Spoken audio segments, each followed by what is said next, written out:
Hello po, sir. Tanong ko lang po dyan sa may GFAL Educational Loan po. Pwede ba mismo ang borrower po kung kasalukuyan ang schooling po niya? Yung pagkakaintindi natin dito sa tanong ay pwede ba sa GSIS GFAL Educational Loan na yung borrower ay siya mismo, yung estudyante, yung student.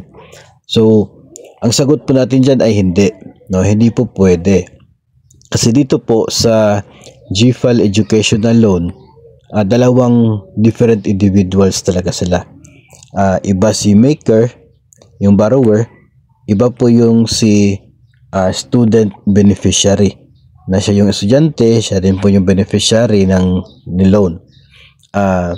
Mayroon po kasi sa guidelines na dapat college student talaga, no, yung estudyante, no, tapos siya mismo yung magsisilbing co-maker doon sa loan na intended para sa pag-aaral niya, no. So hindi pwede naman na si maker siya mismo yung co-maker. Tapos ang sinasabi po doon, dapat kumukuha ng bachelor's degree, no, private or public school, 4 or 5 years na pag-aaral. So dahil po yun ang requirement, so masasabi po natin na hindi pwede itong si borrower mismo na maging beneficiary para po sa GFAL Educational Loan. Kung hindi pa po kayo aware tungkol sa loan na ito po yung offer ng GSIS na pwede kang mag-loan ng up to 5 years para po sa pag-aaral ng isa pong estudyante.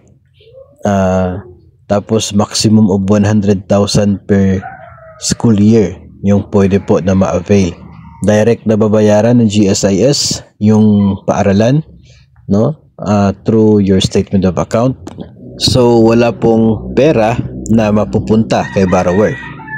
Tapos babayaran ang loan na ito sa loob ng 5 taon pagkatapos po ng pag-aaral. So doon sa 5 years na yon, doon pa siya mag-deduct from your salary. At a basic requirement po dito na dapat umabot na ng 15 years in service itong si borrower bago siya maka-avail doon sa GFAL Educational Loan. So kung may estudyante ka tapos hindi ka pa umabot ng 15 years in service, ay hindi po eligible para sa loan na ito. So yun po ang isang bagay tungkol po dito sa educational loan na offer ng GSIS para po sa kanyang mga miyembro. So baka po other loans na lamang yung pwede po ninyong applyan if you are schooling, no.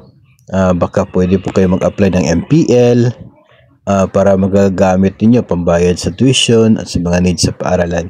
Pero dito po sa GFAL Educational Loan ay hindi po siya pwede kung ikaw mismo yung nag-aaral para po sa inyong pong masteral o kaya sa doctorate degree.